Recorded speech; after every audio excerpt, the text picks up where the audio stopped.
স্বরূপনগরের বিথারি বালতি হাকিমপুর এই কটা অঞ্চলে তৃণমূলরা বাড়িতে গিয়ে সাধারণ ভোটারদেরকে শাসাচ্ছিল যে কালকে আগামীকাল ভোটের দিন যেন তারা বাড়ি না থাকে, আত্মীয় স্বজনের বাড়িতে গিয়ে যেন থাকে।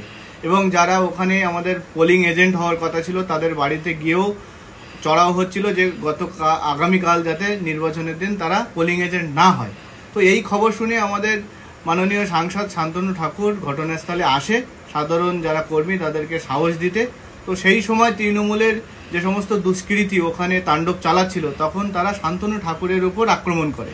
তো শান্তনু ঠাকুরের উপর আক্রমণ যখন করে সাধারণ মানুষ তখন ওখানে উত্তপ্ত হয় এবং দুপক্ষের মধ্যে একটা গণ্ডগোলের সৃষ্টি হয়। আমরা ভারতীয় জনতা পার্টির পক্ষ থেকে শান্তনু ঠাকুরের উপর এই আক্রমণের নিন্দা জানাচ্ছি এবং আগামীকাল যাতে সুষ্ঠুভাবে নির্বাচন হয় তার জন্য প্রশাসন এবং নির্বাচন কমিশনের কাছে আবেদন রাখছি।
স্বরূপনগর যে বিধানসভা কেন্দ্র পাশাপাশি বাদুড়িয়া বিধানসভা কেন্দ্রের একটা পার্ট, এই দুটো পার্ট কিন্তু বনগাঁ যে লোকসভা কেন্দ্রের আজকে নির্বাচন অনুষ্ঠিত হচ্ছে সেই লোকসভা কেন্দ্রের মধ্যেই পড়ে এবং স্বরূপনগর যেহেতু বনগাঁ লোকসভা কেন্দ্রের মধ্যে পড়ে সে কারণে গতকাল যখন সন্ধ্যের আগে খবর পেয়েছিলেন শান্তনু ঠাকুর অর্থাৎ বনগাঁ লোকসভা কেন্দ্রের বিজেপি প্রার্থী শান্তনু ঠাকুর খবর পেয়েছিলেন যে এলাকার কিছু তৃণমূল কর্মী সমর্থক তারা সীমান্ত এলাকা অর্থাৎ স্বরূপনগরের যে সীমান্ত চিতুড়ি সীমান্ত বালতি বর্ডার এলাকার মধ্যে পড়ে সেই চিতুড়ি সীমান্ত এলাকায় কিছু তৃণমূল কর্মী সমর্থক তারা বাড়ি বাড়ি হুমকি দিচ্ছে বিজেপি কর্মী সমর্থকদের, এমনকি তাদের যে বুথের এজেন্ট করা হবে তাদেরকেও হুমকি দেওয়া হচ্ছে যাতে তারা এলাকায় না থাকে বা তারা মানে অন্যের বাড়ি চলে যায়, যেখানে ভোট নেই সেখানে চলে যায়, এরকম কিছু ঘটনা তাদের কাছে খবর আসে। সেই সূত্র ধরেই কিন্তু রাতের বেলা অর্থাৎ প্রায় 8টা নাগাদ বলা যায় যে শান্তনু ঠাকুর তার যে নিরাপত্তা রক্ষী, সেই নিরাপত্তা রক্ষীদের সঙ্গে নিয়ে